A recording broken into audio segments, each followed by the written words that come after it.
یکی به ناخونی فرزند زار، یکی از فرزند بیزار. نفری که در حسرت فرزند است و نفری هست که از فرزند بیزار است. بسیار دستوریکان ما، خواهرکای ما، دادرکای ما در حسرت دیدار پدر هستند، در حسرت مهربانی مادر هستند، ولی از آنها دور هستند، یعنی که در مکتب اینترنت ها هستند و برای چی ما رفته آنها را خبر نمیگیریم. آنها پدر و مادر و مهربانی پدر و مادر را ندیدن، باید ما رفته مهربانی کنیم.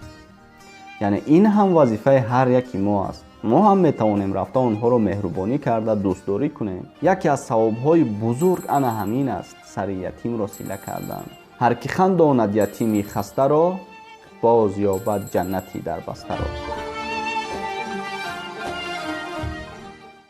عائله‌هایی که سالیان زیاد انتظار صدای طفل در خانه خود هستند، ولی متاسفانه بعضا والدینی که نصیبشان طفل میگردد، آنها کودکان خود را آورده در چنین مکتب اینترنت ها میگذارند و سالیان زیاد خبرشان نمیگیرند. بله، درست است. السلام علیکم پدران، مادران، برادران و خواهران عزیز، خوش آمدید به کانال همنوا. با شما هستم علی اکبر. در شبکه‌های اجتماعی می‌داریم در تمام موضوع ویدیو هست. در حقیقت ما برای چی یتیمان رو خبر نمیگیریم که در همه شهر و ناحیه ها مکتب اینترنت هست. دوستان عزیز، این نوار یکی از نوارهایی هست که با هم ثواب میگیریم. بیایید یکم همین ویدیو را دستگیری میکنیم، در تمام شبکه‌های اجتماعی پهن میکنیم و برای یتیمانی که مکتب اینترنت را تمام کردند و الکی در دیگر بیرون از تاجیکستان هستند که من یک بار یتیم خانه رفتگی بودم، ویدیوش رو موندم، یک نفر نوشت که من انا همینجا کلان شدم.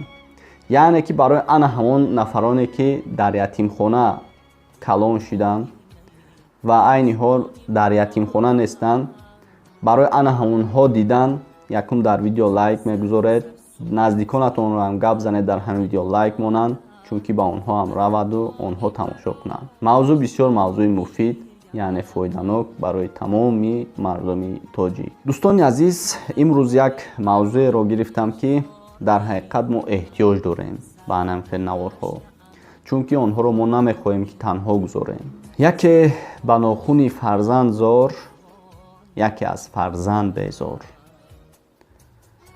نفری که در حسرت فرزند است و نفری هست که از فرزند بیزار است. یکی از ثواب‌های بزرگترین انا همین است که سر یتیم را سیله کردن. نفرانی هستند که در حسرت دیدار مادر هستند.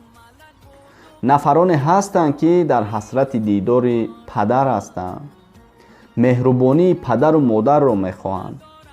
در یتیم خانه ها ما هم یکی از برادران انا همون خواهران یا اینکه دادرانی که در مکتب اینترنت هستند از انا همون ها هستیم. یعنی که آنها تنها نیستند، ما همیشه در پهلوی یتیمان هستیم. حداقل یک 4 کس 5 کس شده، اگر یک کس توانایی نداشته باشه، 4 کس 5 کس برادران اپا خواهرها هستند، نفرانی که دستشان میرسد. شما میتوانید که در همون مکتب اینترنت ها یک مال، یک چاروای را، یک گوسفند را در آنجا ذبح کنید. آنها پدر و مادر و مهربانی پدر و مادر را ندیدن، باید ما رفته مهربانی کنیم. یعنی این هم وظیفه هر یکی ما است. به این خاطر همه جودا پهن میکنیم، نزدیکانتون گپ زنید، در همین ویدیو لایک گذارن، ویدیو رو سر میکنیم.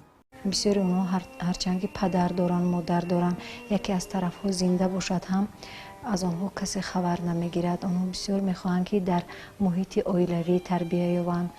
آنها از نزدیکان و از پیوندان خودشان بسیار انتظاری میکشند، میخواهند که به یادت آنها بیایند. میوه عمر انسان فرزند است، ولی متاسفانه امروزها برخی از والدان از اصل این واقعیات بیخبرند.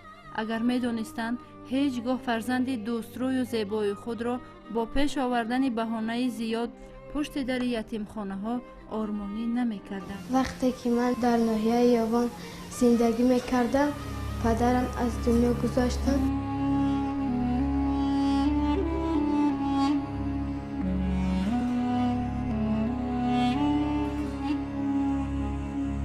کانال خزینه معرفت یکی از کانال های هست که با عائله های خود میتوانید در آنجا بهترین قصه ها و حکمت ها را گوش کنید. در حقیقت فرزندان باید از این کانال عبرت گیرند. از حیات پیغمبرمون و از تمام نازکی های اسلامی باید ما خبردار باشیم. با همین خاطر شما را دعوت میکنم به شبکه خزینه معرفت که سلکه‌اش را در اپیسن ویدیو و در جای کامنتاری ماندگیم حتما در آمده ابونه شوید. قصه ها و حکمت های هست که در حقیقت همه ما را گریان میکند. بعضی آنها که هنوز خرد هستند و درباره گناه و اشتباه چیزی نمیدانند، ولی باز از آن مادران بیرحم و سنگدل خود که سالهاست سراغشان نمیکنند خواهش آمدن و آنها را با خود بردن را دارند. مادر جان، من میخواهم که شما به دیدارگیریم و با همراه خواهرم بیاید مرا مهربانی کنید و به خانه برده از کامپیوتری که دارم به پورگی و اصلاح کنید. میخواهم که همیشه به دیدار بینی آید و مرا ترک نکنید.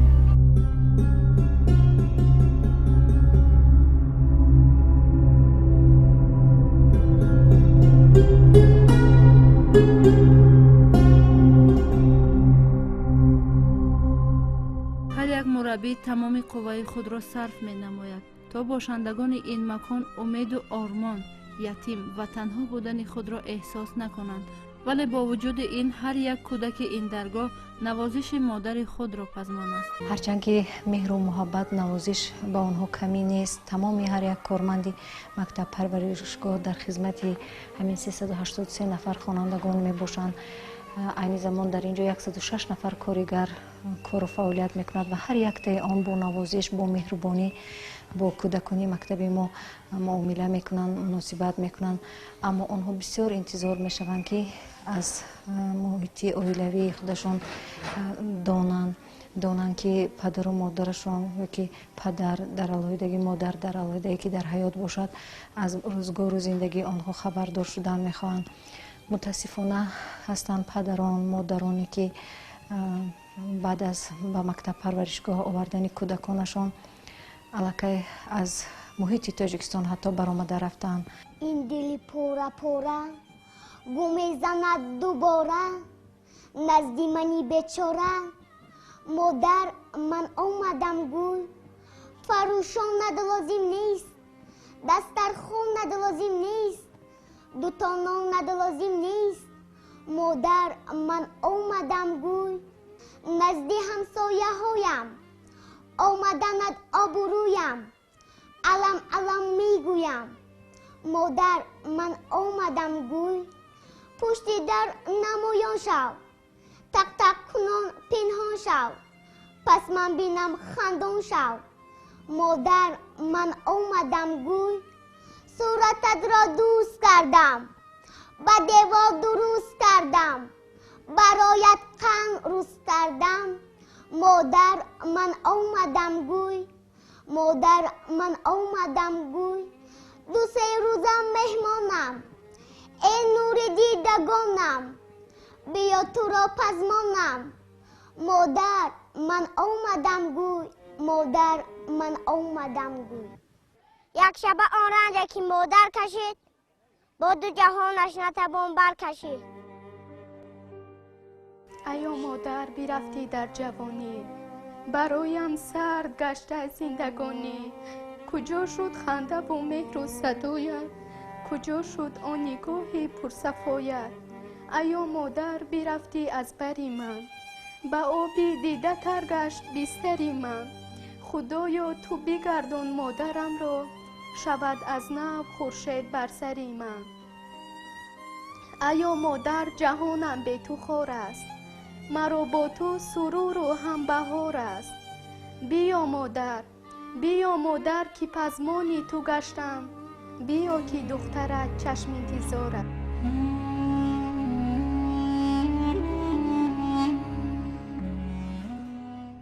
وقتی فرزند بیمار می شود، اولین شخصی که غمگین می گردد مادر است. ولی افسوس که در زمان امروز баъзе модарон аз ин масъулияти худ фаромӯш сохтанд. дар мактаб интернати мо духтараке бо номи сайёра зиндагӣ мекунад ки ба қариб ки ӯ гирифтори бемории куруда шуд ва вақте ки вай бисёр тасб кард аҳволаш бад шуд, аз мо бисёр хоҳиш кард ки модарашро мо даъват кунем. ҳарчанд ки борҳо занг задем, мутаассифона модараш наомад. ҳамитар мо ба беморхонаи марказӣ бурдем сайёрахонро ва дар он ҷо ҷарроҳӣ кардан. бегоҳӣ ки сайёра ҷарроҳӣ кардан, модараш омад, шаб ҳамроҳаш истод ва боз рафт. ҳамин тавр 6 моҳ паси дигар омад. вақте ки баъд аз 6 моҳ модараш омад, хост аз қабулгоҳ дарояд, сайёра бисёр додувой кард, бисёр эътироз баён кард ки дигар модараша дидан намехоҳад, чунки вай дар ҳамон даврае ки бисёр вазнин буд, бисёр вазъи саломатиаш бад буд, мехост ки ақаллан 1 ҳафта 3 рӯз ҳам бошад, модараш ҳамроҳаш истад. лекин мутаассифона сабаб дар чӣ бошад, модараш наистод ҳамроҳи вай. дар вақте ки вай ҷарроҳӣ карданд, ҳамроҳаш наистод. бо дастгирии ҳукумати мамлакат тарбиятгирандагони ин макон аз ҳеҷ чиз танқисӣ намекашанд ва ба гуфтаи масъулин дар соли 2018 таъмири хонаи интернат аз тарафи ҳукумати кишвар дар назар гирифта шудааст. ин аст ки ҳар замон наврасон аз пешвои миллат сипосгузорӣ мекунанд. ман хонандаи мактаби интернати ҷумҳуриявии кӯдакони ятим дар ноҳияи шаҳри Нав Манижа Ҷамолиддин ҳастам. таи 9 сол мешавад ки дар ин мактаб таҳсил менамоям. миннатдориамро ба асосгузори сулҳу ваҳдати миллӣ, пешвои миллат муҳтарам Эмомалӣ Раҳмон менамоям ки ӯ моро намегузорад ки мо бесарпаноҳ буданамонро эҳсос намоем. бо ятимон ҳамнишин бош, аз ғурур дур шавӣ, дасти хайратро кушоӣ, назди ҳақ манзур шавӣ. ман мехоҳам дар оянда рӯзноманигор шавам ва тоҷикистони ҷоноҷони худро боз ҳам зебову обод гардонам ва барои гулгушкуфоияш саҳми арзандае гузорам. модароне дорем ки дар Туркия зиндагӣ мекунанд, дар Москва зиндагӣ мекунанд, умуман дар шаҳрҳои абарқуддати дунё зиндагӣ мекунанд, лекин ба оидати фарзандонашон намебиёянд. хонандагони мо бисёр хонандагони боодоб мебошанд, дониши хуб доранд, меҳрубон мебошанд, дар тамоми чорабиниҳои ноҳиявии ҷумҳуриявӣ иштирок мекунанд, саводи бениҳоят хуб доранд, мунтазам аз рӯи худ кор мекунанд, дониш меомӯзанд. мутаассифона касе надоранд ки аз ин бурду бохти шогирдони азизи мо бохабар бошанд, онҳоро табрик гӯянд, онҳоро таҳсин гӯянд ки ба ин муваффақиятҳо онҳо ноил гардиданд. мо ҳазорон бор шукр мегӯем аз пешвои муаззами худ, аз ҷаноби олӣ, ки имрӯз ба ин борони иқтисодӣ нигоҳ накарда қариб ба ин 400 нафар хонандагон, ки аз онҳо 100 нафаршон духтарон мебошад, нон медиҳанд, хӯрок медиҳанд, онҳоро тарбия мекунанд, ба онҳо сари либос медиҳанд. Эмомалӣ Раҳмон, сарвари Тоҷикистон, 100 сол зинда бошӣ ба вақти мо бачагон. чун чашми тари ин наврасон мебинем, инсон ба тааҷҷуб меояд ки чӣ гуна модар метавонад чунин сангдил бошад. модаре ки 9 моҳ ин тифлро дар батни худ гирифту парвариш кард ва чун фаҳмид ки аз уҳдааш баромадан кори осон нест, бурда пушти дари ятимхонае партофт.